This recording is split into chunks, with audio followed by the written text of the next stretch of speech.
Hello there, and thanks for watching the Weekend Box Office Report. I'm your host, Daniel Kay, and this is the Weekend Box Office Report for October 21st through 23rd, 2016.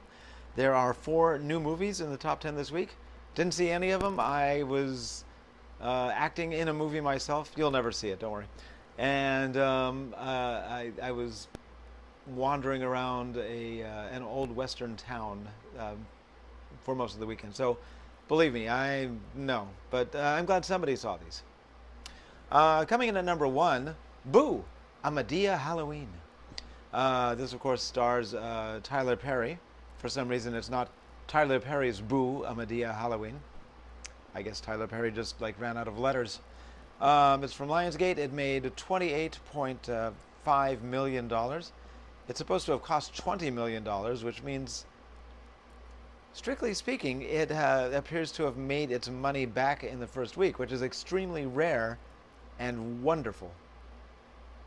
Of course, in real life, the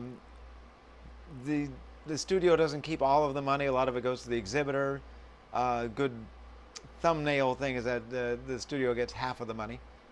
Depends on how long it runs. There's a lot of factors. And also the studio had to pay for advertising.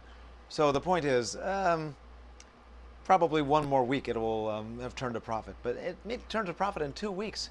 And actually, advertising, they didn't buy a lot of advertising in the major markets, and by that I mean stuff that white people watch, because they've given up on us with Tyler Perry movies, and it's working just fine. So good job all around. Coming in at number 2, Jack Reacher, Never Go Back. I don't know what the hell they were thinking with that title. Paramount, starring Tom Cruise. Remember him? That made $22.87 million. $22.87 million, which is kind of weak sauce for Tom Cruise, but he had a good run. That's all I'm going to say about that. Coming in at number 3, it's a sequel also. Ouija, Origin of Evil. It's from Universal. It's a sequel to Ouija. But it's not about Ouija the photographer. It's about the Ouija board. I know you don't know who Ouija the photographer is, but I do.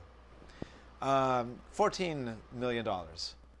More or less even. 14.1 if you're rounding up a little farther. Coming in at number 7, Keeping Up with the Joneses. That's from Fox, and forget about it. $5.4 million. Okay. At the very bottom of the chart, it's at number 106 from Monterey Pictures, The Last Film Festival. Again, what were they thinking with that title? Well, they were hoping to get into a film festival. I don't think they did. They did make $67 on one screen over the whole weekend.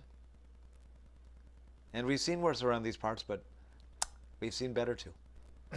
Coming in at number 81, this one's brand new because Last Film Festival has been out for 8 weeks. Presumably it did better. In fact, it has already made $3,000. $3,500 actually. Doesn't really say how much it cost here. But I don't know, at the bottom of the chart, maybe it did only cost $3,000. Such things are possible. Especially if you've already paid for the iPhone and you're using it as a camera. Like me. Coming in at number 81, The Uncondemned. This is from Abramarama Pictures. And it made $4,353 in its very first week. Wow.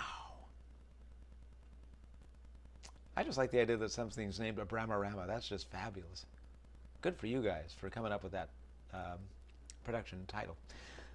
Thank you very much for watching the Weekend Box Office Report. I know I ran a little long, but hopefully I was interesting. And if not, by now you're not watching this anyway, so I guess there's no point in apologizing. I'll see you again next week, because that's what I do.